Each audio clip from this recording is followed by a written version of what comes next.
There's a peculiar silence that descends on certain people when their birthday approaches.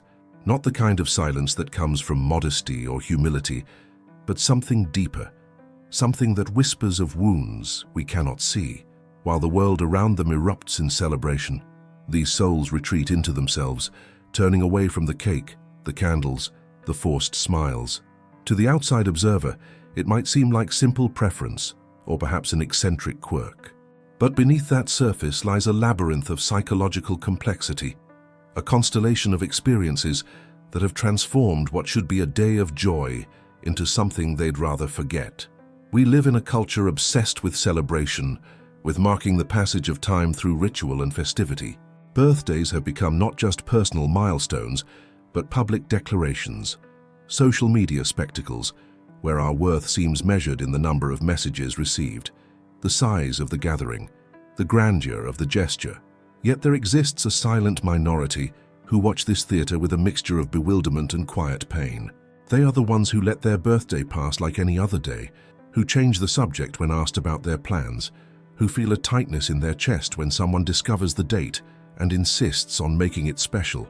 What drives this aversion? What transforms a day that society tells us should be filled with gratitude and joy into something to be endured or avoided entirely? The answer isn't simple, because human psychology never is. These individuals carry stories etched into their very being, narratives written in the language of disappointment, trauma, loss, and sometimes a philosophical awakening that changes how they perceive their own existence. To understand them is to venture into the darker corridors of the human experience, where celebration feels like a lie and silence becomes the only honest response to the passing of another year. Consider for a moment the architecture of disappointment. Imagine a child, eyes bright with anticipation, waiting for a birthday that matters. Perhaps they've been promised something special. Perhaps they simply expect the basic acknowledgement that they exist and are valued. But that day comes, and the promises evaporate like morning mist. Parents are too busy, too distracted, too consumed by their own demons of addiction or depression or simple indifference. Or perhaps the party happens, but it's hollow, performative, done more for social appearances than genuine love. The child smiles through it, plays the role expected of them, but something breaks inside. A trust fractures. They learn that birthdays are not guarantees of love, but stages for potential betrayal. This pattern, when repeated across childhood and adolescence, doesn't just create bad memories. It rewires the neural pathways associated with anticipation and celebration. The brain, that magnificent and terrible organ, learns to associate birthdays with disappointment, with the gap between what should be and what is. Eventually, the defense mechanism kicks in. If you don't expect anything, you can't be disappointed. If you don't celebrate, you can't be hurt. The person grows into adulthood carrying this protective armor, and what looks like simple disinterest is actually a sophisticated psychological defense against pain that has been felt too many times before. But disappointment is only one thread in this tapestry. There's also the weight of grief, the shadow that loss casts over celebration. Death has a way of changing everything, of taking days that once meant joy and staining them with absence. For those who have lost someone close to them near their birthday or on it, the date becomes forever marked. The birthday no longer represents just their birth, but also someone's death, someone's absence, the empty chair at the table. How do you celebrate when celebration feels like betrayal? How do you light candles when all you can think about is the light that went out? This grief transforms the birthday into a day of dual consciousness.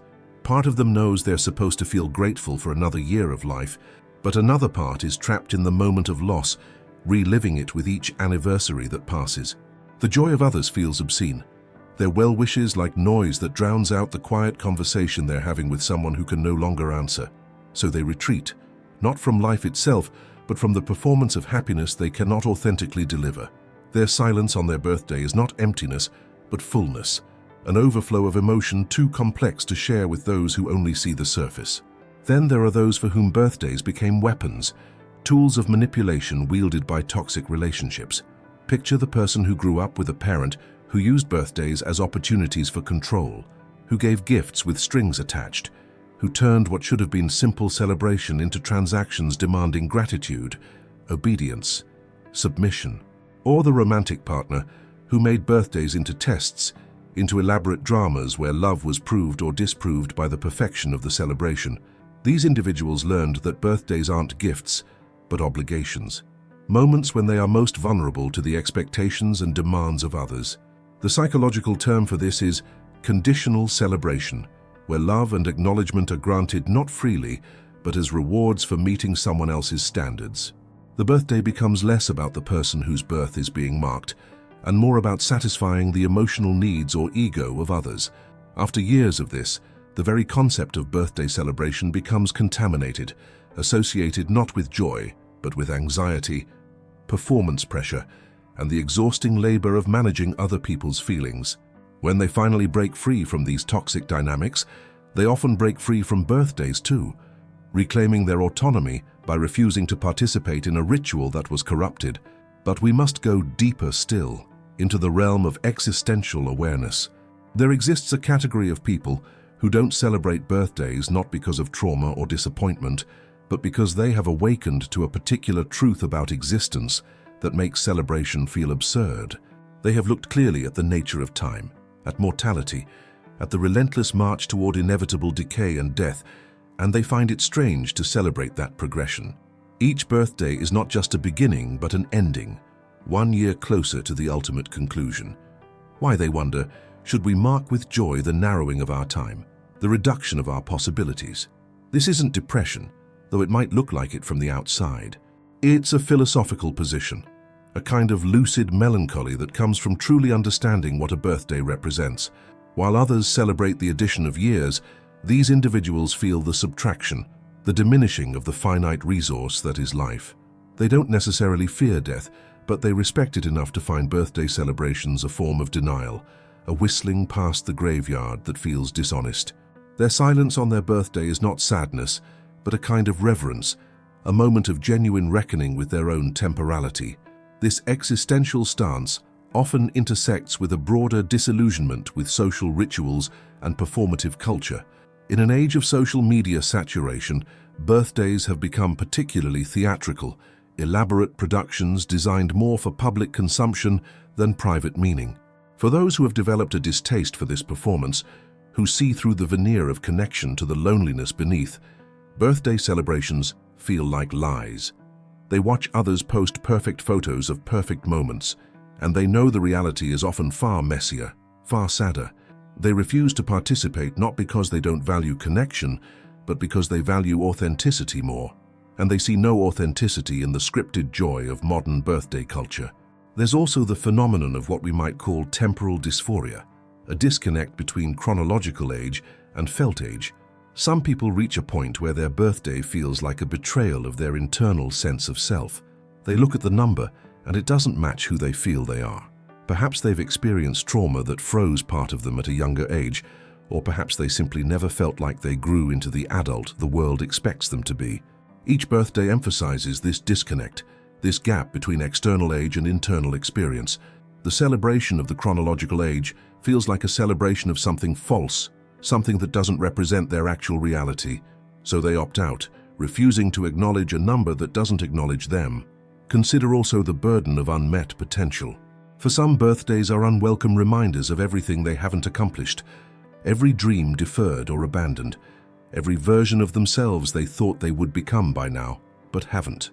In a culture that constantly measures success and achievement, that asks us to justify our existence through productivity and accomplishment, birthdays can feel like performance reviews we're failing. Another year older, and what do they have to show for it? The question haunts them, makes celebration impossible.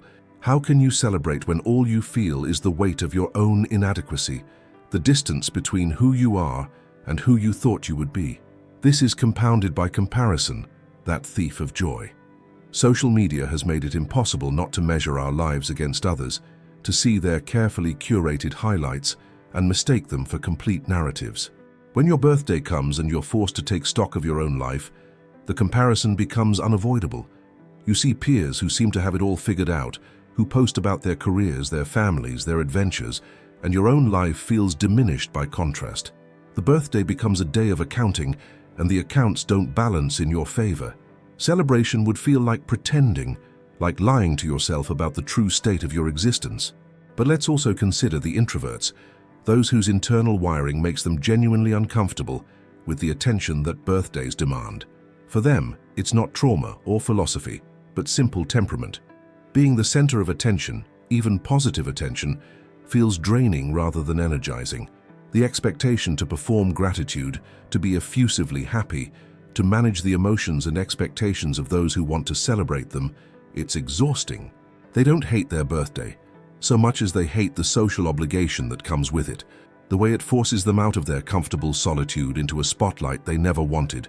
This aversion to attention intersects with a particular kind of shame that some people carry, often rooted in complex trauma or dysfunctional family systems.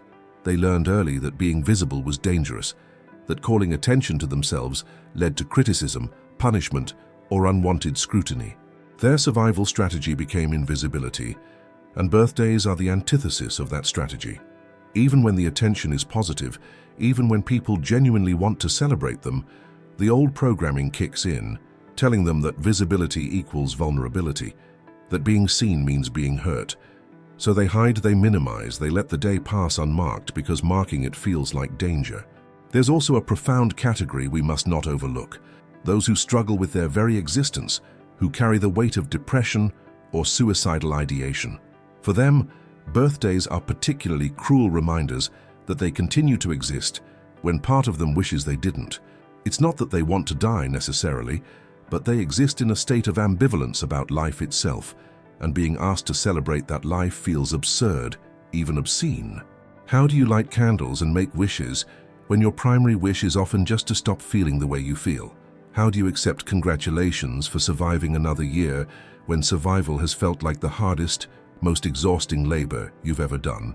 These individuals often hide their pain behind the excuse of simply not caring about birthdays, of thinking they're silly or commercial. But beneath that casual dismissal is often a profound struggle with the most fundamental question: is my life worth celebrating? When the answer is uncertain or negative, birthdays become minefields of cognitive dissonance. They go through the motions if they must, but internally they're somewhere else entirely. In a dark place where celebration is a foreign language they can no longer speak. Cultural factors play their role too. In some families or communities, individual birthdays are simply not emphasized, and growing up without that tradition makes it difficult to understand or participate in it later. These individuals might not have trauma around birthdays. They simply have indifference born of never having learned to value the ritual. When the broader culture expects them to care, they feel like outsiders, unable to generate enthusiasm for something that was never part of their formative experience. Their non-celebration isn't a statement, but simply a continuation of how they've always existed. But perhaps the most interesting category are those who once loved birthdays and then consciously chose to stop celebrating them as an act of reclamation, a deliberate shedding of something that no longer serves them. These are individuals who have done the psychological work, who have examined their relationship with celebration and found it wanting. They've realized that birthdays, as they experienced them, were more about others than themselves, more about obligation than joy. So they've opted out, not from a place of pain, but from a place of power. They've decided that if they're going to mark their birth at all, it will be on their own terms, in their own way, which might look nothing like traditional celebration. This act of opting out can be profoundly liberating. It's a rejection of social expectation, a declaration that they alone get to decide what matters in their life. There's something radically authentic about looking at a birthday and saying, "This doesn't serve me anymore," and walking away from it. It's a small rebellion against the tyranny of should, against the endless list of things we're told we must do to be normal, acceptable, properly human. These individuals have discovered that they can create their own rituals, their own ways of acknowledging time and growth that feel true to who they actually are, rather than who society expects them to be. Yet we cannot ignore the role of shame and unworthiness in this equation. Some people don't celebrate their birthdays because deep down they don't believe they deserve celebration. This unworthiness is often installed in childhood by neglect, by abuse, by being made to feel that their existence was a burden rather than a gift. They absorbed the message that they don't matter, that they're not special, that the world would be fine or better without them. When your birthday comes and you're carrying that programming, Celebration feels not just unnecessary but inappropriate, like claiming something you have no right to claim. This internalized unworthiness is one of the most painful reasons for avoiding birthday celebrations, because it represents a fundamental rejection of self. These individuals often extend extraordinary care and enthusiasm to others' birthdays, can plan perfect parties and give thoughtful gifts, but when it comes to themselves, they go blank, unable to imagine that they too might be worthy of such care. Breaking this pattern requires deep therapeutic work, a slow reconstruction of self-worth that begins with questioning the messages they've carried for so long. The phenomenon of birthday depression, sometimes called birthday blues, is well documented in psychological literature. For some, the days leading up to and including their birthday are marked by increased anxiety, sadness, or existential dread. The reasons are multifactorial: the pressure to be happy, the reflection on mortality, the assessment of life progress, the memories of past birthdays, good or bad. When this depression becomes predictable, when someone knows their birthday will bring them down rather than lift them up, avoidance becomes a logical strategy. Why subject yourself to a day that reliably makes you feel worse? Better to ignore it entirely, to treat it like any other day, to rob it of its power to hurt. But here's where it becomes even more complex. Sometimes the avoidance of birthdays is itself a symptom of a larger pattern of self-sabotage or self-denial. Some people struggle to allow themselves joy or celebration of any kind, seeing it as weakness or indulgence.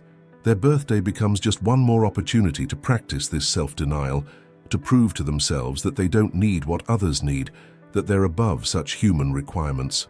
This can look like strength or independence, but is often a manifestation of trauma, a defense mechanism against vulnerability. If you never let yourself want or need celebration, you can never be disappointed by its absence. The role of perfectionism cannot be understated either. For those who hold impossibly high standards for themselves and everything in their life, birthdays present an impossible challenge. How do you celebrate in a way that feels meaningful enough, special enough, perfect enough? The anxiety of planning or participating in something that might fall short of these standards becomes so overwhelming that it's easier to do nothing at all. The perfectionist would rather have no birthday celebration than an imperfect one, would rather let the day pass unmarked than risk the disappointment of it not living up to some imagined ideal. This perfectionism often masks a deeper fear of judgment. The person worries that if they celebrate and it's not impressive enough, others will judge them. Or if they don't celebrate, others will judge that too. They become paralyzed by the impossible task of managing everyone else's perceptions and expectations, and the only solution that brings any peace is withdrawal. They disappear on their birthday, avoid the topic entirely, because that seems safer than risking getting it wrong in the eyes of others. Money and economic anxiety play their role too, though it's less discussed. In a culture where birthdays often involve spending, whether on parties or dinners or gifts, those with financial stress may avoid celebrating because it highlights what they can't afford. They don't want to put others in the awkward position of feeling obligated to spend money on them, and they certainly don't want to expose their own financial limitations by not being able to reciprocate or celebrate at the level society seems to expect. The birthday becomes tangled up with shame about economic status, and avoidance feels like the dignified response. There's also the phenomenon of temporal dissociation that occurs with aging. For older individuals, particularly those who have experienced significant loss or whose bodies have begun to fail them in noticeable ways, birthdays can trigger an acute awareness of mortality and decline. Each year marked is another year of friends past, capacities diminished, time running shorter. The celebration of age in a culture that worships youth can feel bitterly ironic. Why should they celebrate becoming something the culture devalues? Why mark another year when the years are increasingly marked by loss rather than gain? Yet, even among the young, there's a growing phenomenon of birthday ambivalence rooted in the peculiar anxieties of modern life.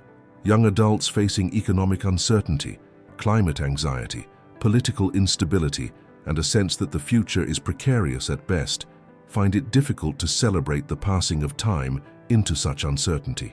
Their birthday doesn't represent progress toward a stable adulthood their parents might have known, but rather another year of struggling in systems that seem designed to fail them. The celebration feels hollow when the future it supposedly marks feels so uncertain. For those who have experienced significant trauma, birthdays can become triggers, especially if the trauma occurred on or near their birthday. The date becomes encoded in their nervous system as dangerous, and as it approaches each year, their body remembers even if their conscious mind tries to forget.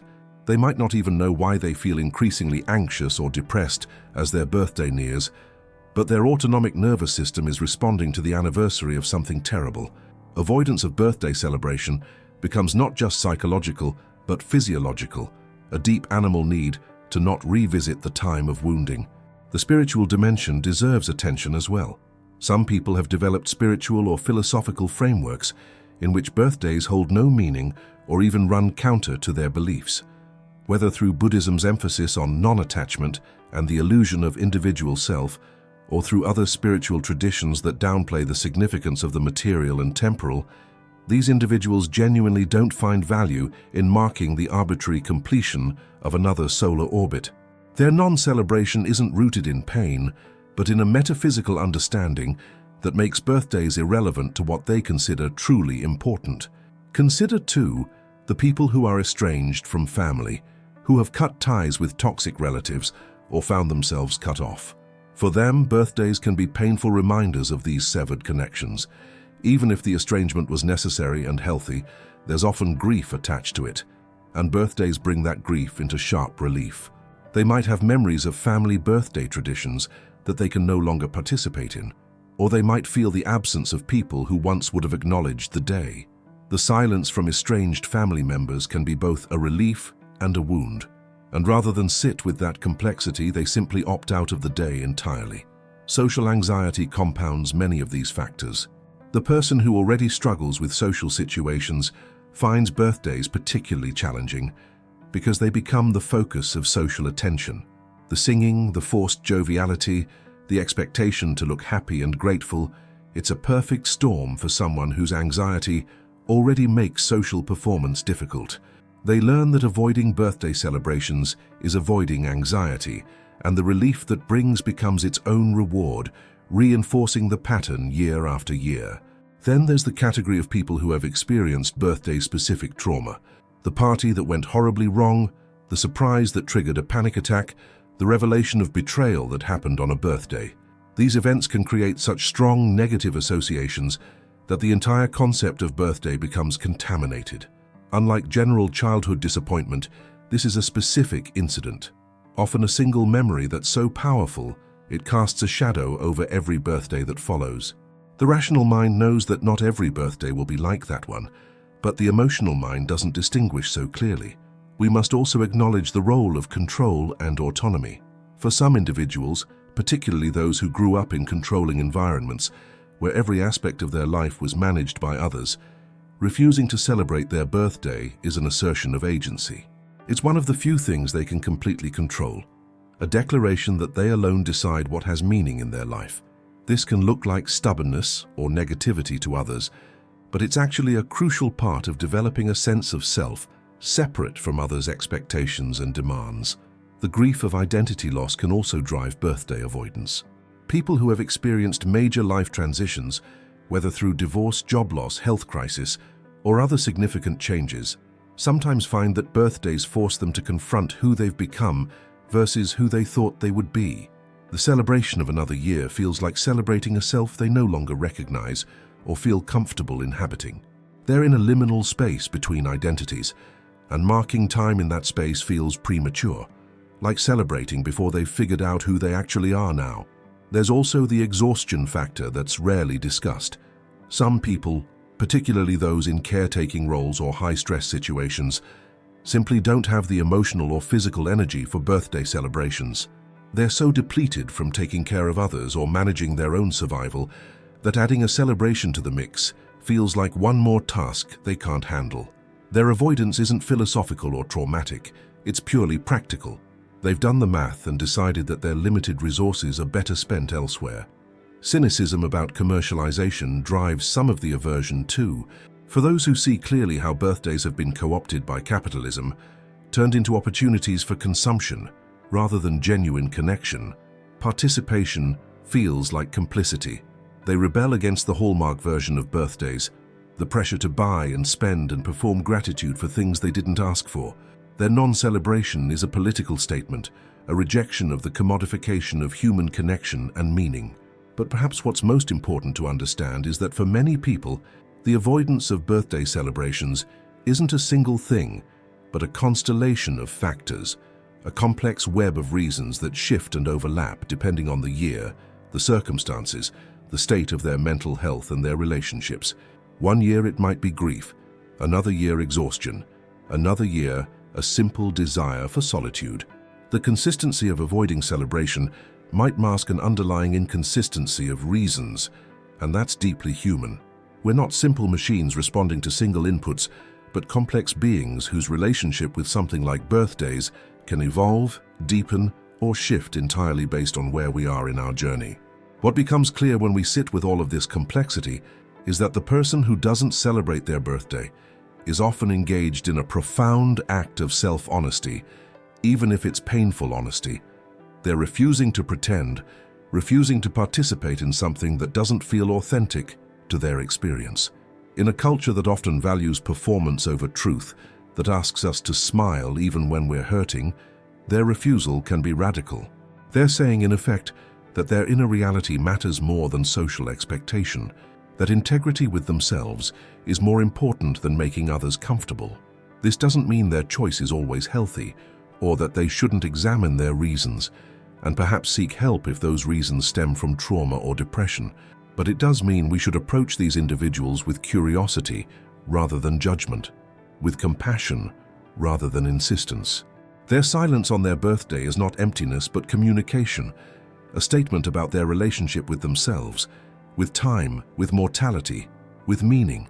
If we listen closely enough, if we resist the urge to fix or change or convince them otherwise, we might learn something profound about what celebration truly means and why it doesn't mean the same thing to everyone.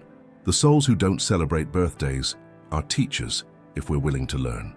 They teach us that joy isn't universal, that traditions don't serve everyone equally, that what looks like celebration from the outside can feel like performance or pain from the inside. They remind us that time is strange, that each year's passage is both a gift and a theft, both an arrival and a departure. They show us that authenticity sometimes means saying no to things others consider essential, that true self-care might look like withdrawal rather than engagement. And perhaps most importantly, they challenge us to examine our own relationship with birthdays and celebration more broadly. Do we celebrate because it genuinely brings us joy, or because we feel we should? Are our own birthday celebrations authentic expressions of gratitude and connection, or are they performances we've learned to execute without questioning whether they serve us? When we insist that others celebrate their birthdays, whose needs are we really serving? Are we genuinely thinking of them, or are we uncomfortable with their non-participation because it challenges our own assumptions about what life should look like? The answer, as with all profound questions about human behavior, resides not in simplicity, but in embracing the full spectrum of human experience. The souls who don't celebrate birthdays are not broken, not wrong, not in need of fixing, unless they themselves recognize that their avoidance stems from pain they want to heal. They are simply honest, perhaps more honest than most of us dare to be about the complicated relationship we all have with time, mortality, meaning, and our own worthiness of celebration. In their silence, they speak volumes. In their absence from the party, they make a statement. And if we're wise, we'll respect that statement, honor that silence, and recognize that there are as many ways to mark the passage of time as there are human souls passing through it. Some light candles, some sit in darkness, some sing, some observe silence, some count each year with joy, some lose count on purpose, and all of it, every approach, every choice, is a valid way of being human in a world that never stops asking us to explain ourselves, to celebrate on command, to be grateful in ways that others can recognize and approve. The secret behind their silence is that there is no single secret, but rather thousands of small truths, each one specific to the person who carries it. And maybe that's the most profound lesson of all, that human beings are too complex, too varied, too beautifully complicated to fit into the narrow boxes of expectation we create for each other. The person who doesn't celebrate their birthday is simply being themselves fully and without apology, and perhaps that's the only celebration that truly matters in the end.